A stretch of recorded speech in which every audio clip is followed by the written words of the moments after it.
मी वेदिका रामेश्वर वडवणीकर, इयत्ता दुसरी, Champawat English school या शाळेत शिकते. मी आज तुम्हाला शिवाजी महाराज यांच्याविषयी 2 शब्द सांगणार आहे. प्रौढ प्रताप पुरंदर, क्षत्रिय कुलावतंस, सिंहासनाधीश्वर, राजाधिराज योगीराज, श्रीमंत योगी, श्री श्री श्री छत्रपती शिवाजी महाराज की जय. स्वराज्य रक्षक छत्रपती संभाजी महाराज की जय. जय जिजाऊ, जय शिवराय.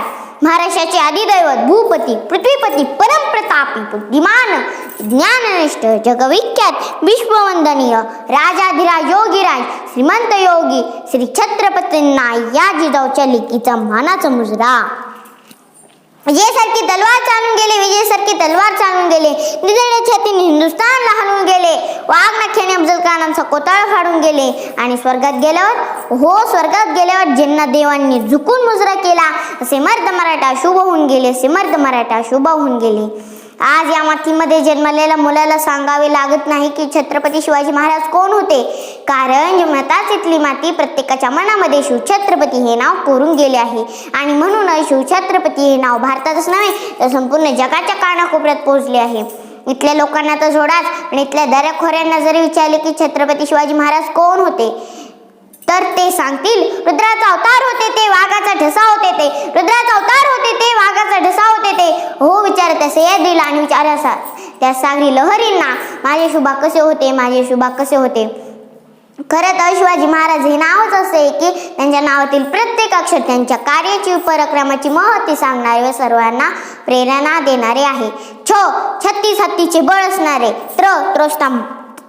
त्रस्त मोगलांना करणारे, परत न फिरणारे, तिन्ही जगात ओळखणारे, शिस्तप्रिय, वाणीच तेज, जिजाऊचे पुत्र, महाराष्ट्राची शान, हार न मानणारे, राज्याचे हितचिंतक आणि जनतेचा राजा म्हणजे छत्रपती शिवाजी महाराज. कोणी काळी आम्ही जनावरांसारखे जीवन जगत होतो. आमच्या धनावर तो सोडाच, पण आमच्या देहावर देखील आमचा अधिकार राहिला नव्हता. जनावरं आणि माणसं तर दूरच, पण इथल्या मंदिरातील देव देखील सुरक्षित राहिला नव्हता.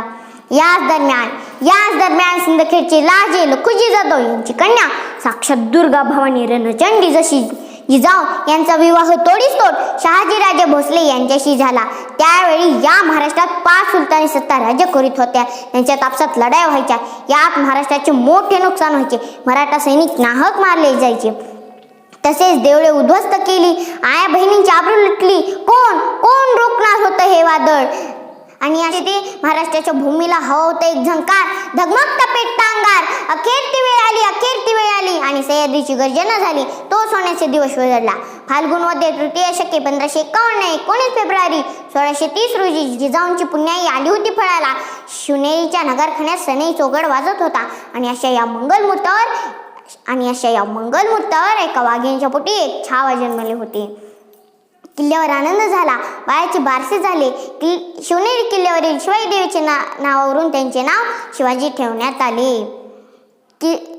माझा राजा जन्मला, अरे माझा राजा जन्मला, दीनदलितांचा कैवारी जन्मला, दुष्टांचा संहारी जन्मला, अरे माझा राजा जन्मला, माझा शुभा जन्मला. शिवराय जिजामातेच्या संस्काराखाली हळूहळू वाढू लागले. जिजाऊंनी शिवरायांना लहानपणापासूनच सत्यासाठी व न्यायासाठी लढायला शिकवले.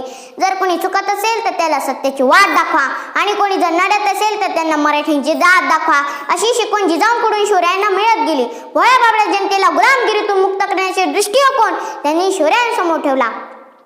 म्हणूनच म्हणावे असे वाटते, थोर तुमचे कर्म जिजाऊ, उपकार कधी न फिटणार, चंद्र सूर्य असेपर्यंत नाव न तुमचे विटणार. अशा या वीर मातेने घडविलेले कसे असतील ते पुत्र, कसे असेल ते राजे, कसे असेल ते राज्य आणि कसे असतील ते छत्रपती. व्यक्ती नष्ट होतात पण विचार कधीही नष्ट होत नाहीत. आणि अशा या विचारांना घडविण्याचे काम केले राजमाता जिजाऊंनी. एक होते शिवाजी, भीती नव्हती त्यांना जगाची, चिंता नव्हती परिणामांची, कारण त्यांना साथ होती मावळ्यांची आणि शिकवण होती जिजाऊंची. देशात लाट आणली भगवे झेंड्यांची आणि मुहूर्तमेढ डोली स्वराज्याची. म्हणूनच म्हणतात जय जिजाऊ, जय शिवराय. आई तुळजाभवानीच्या शिवरायांनी शिवरायांनी हजारो वर्षाची गुलामगिरी मोडून काढली आणि हिंदवी स्वराज्याची स्थापना केली. हिंदवी स्वराज्याच्या रूपाने हे राज्य व्हावे हे स्त्रींच्या मनात आहे. हे राज्य व्हावे ही स्त्रींची इच्छा आहे. पाण्याचे मोल करण्यासाठी दुष्काळात फिरावं लागतं. पाण्याचे पाण्याचे मोल करण्यासाठी दुष्काळात फिरावं लागतं. छत्रपती शिवाजी महाराज समजण्यासाठी महाराष्ट्रात जन्माला यावं लागतं. छत्रपती शिवाजी महाराज समजण्यासाठी महाराष्ट्रातच जन्माला यावं लागतं. जय भवानी, जय शिवाजी. धन्यवाद.